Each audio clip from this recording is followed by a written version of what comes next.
In part four of our look at One Space, Many Places, we're going to look at race in the American ghetto and better understand how the classification of race impacts where you live, how segregated a city is, and what are some of the outcomes.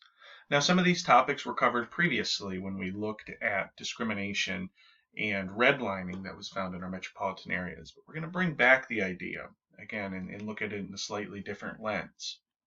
When we talk about a ghetto, we are referring to an involuntary form of segregation.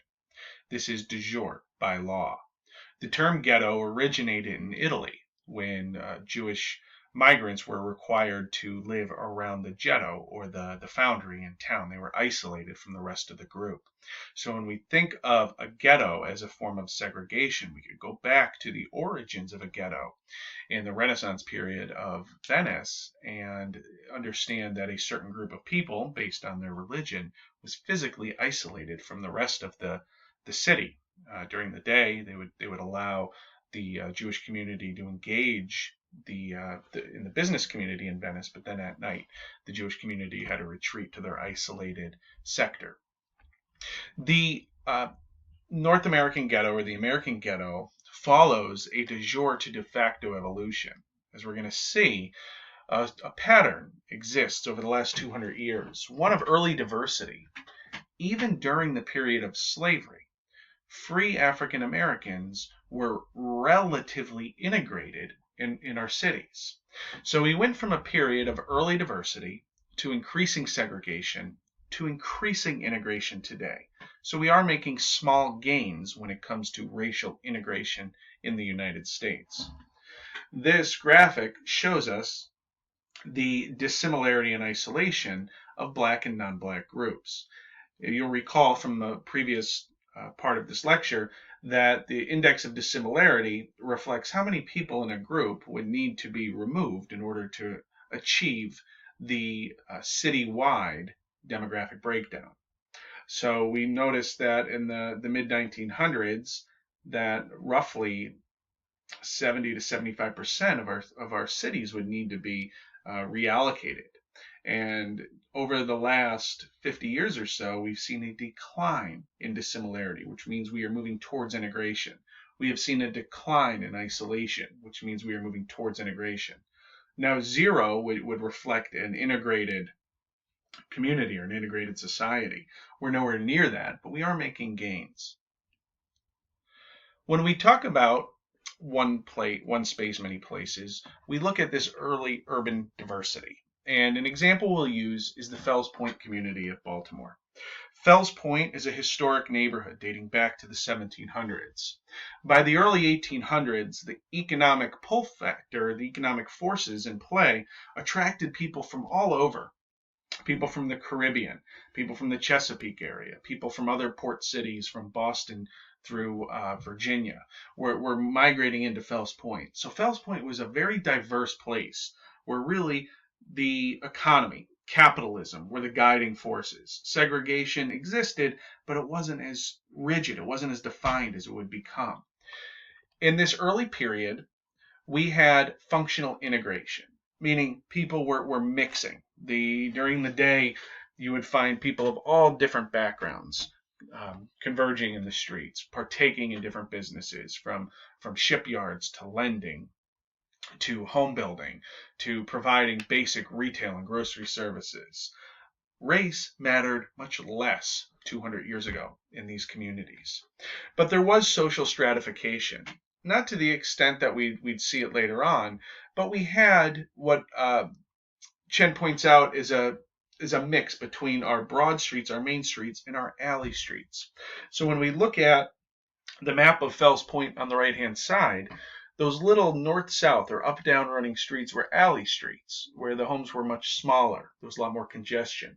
The broad streets, the main streets, the wide streets that mostly run left to right or west to east, those were the homes of the more prominent members of society, generally white and more affluent, where the alley streets housed a lot of our minority residents, both ethnic and racial.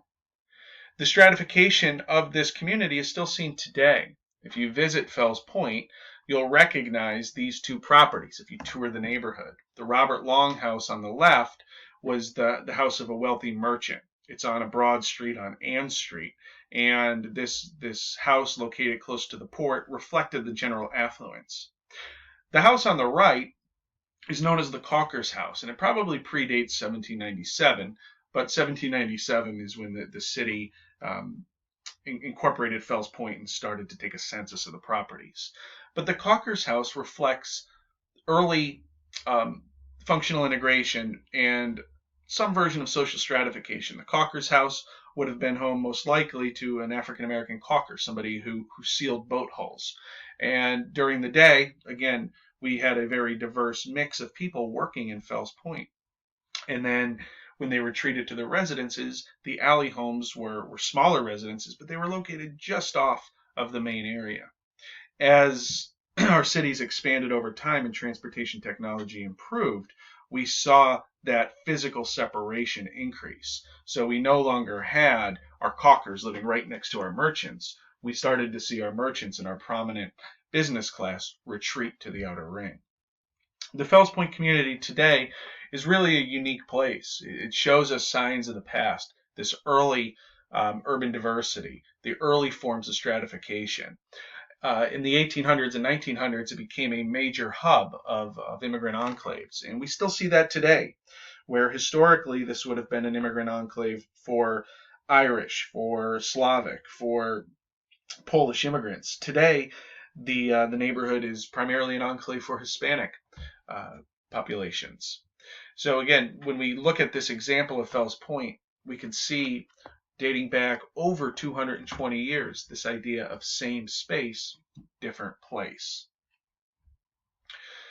As we move through the 1800s and into the 1900s, there were some profound changes in American society and American economy that led to further segregation and further physical separation of our populations.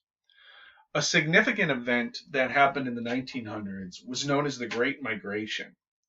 The Great Migration is the time period of mass internal migration in the United States. Over 6 million African Americans moved from the rural South into industrial cities. This happened for a number of reasons.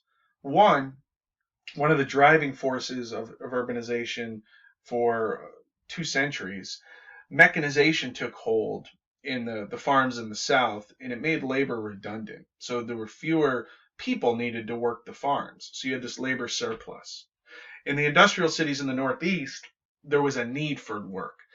Immigration had been cut off through different policies, so we can no longer fill those jobs with immigrant labor, and we had a surplus of labor in the South. So we saw this shift, this movement of labor from the South into the Northeast. And this satisfied the need for labor. But it also created a lot of new diversity in our cities and our neighborhoods. And what we recognized was that this diversity, this racial diversity that really started to increase just over a century ago, led to increased tensions. Increased tensions infiltrated through policies and politics and led to different acts of de jure segregation.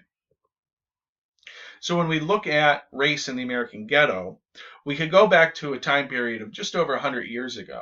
And this, by other scholars and authors, is labeled the first North American ghetto. And again, this is a result of the Great Migration, the movement of millions of African Americans from the rural South, when labor became redundant, into the industrial Northeast, where labor was needed. The population growth, again, it met that demand for work.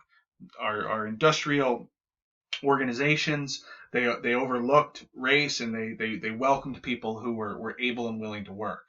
But when people move somewhere to work, they also need somewhere to live. And this created a lot of stress on the local housing markets and the local housing stock.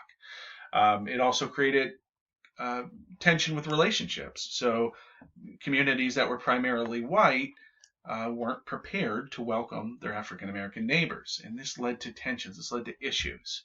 It's important to recognize that ghettos are not natural, that they are created. A ghetto is not something that is just going to evolve through people pursuing opportunity. A ghetto is created through de jure segregation, through different laws. Early on, there were city ordinances. These city ordinances would suggest, for example, that if a block is majority white or majority black, a minority uh, buyer or a minority renter couldn't enter. So if your neighborhood was 60% black, only your only new neighbors would be black neighbors. If your neighborhood is 60% white, if a black family moves out, only a white family can move in. So these early ordinances took relative diversity and it made it more segregated. This de jure type of approach lasted for decades, as you know, with redlining, with restrictive covenants. We see how these laws are put in place to separate our populations. And when we separate our populations, it leads to isolation and exclusion. So no longer are black and white workers living and working together, right? Like in Fells Point a century earlier, we had some levels of integration. We were losing that. So we were creating this isolation and this us versus them, or this other dynamic. So the causes of our first ghetto, we recognize the de jure forms of segregation, and a dual housing market evolved.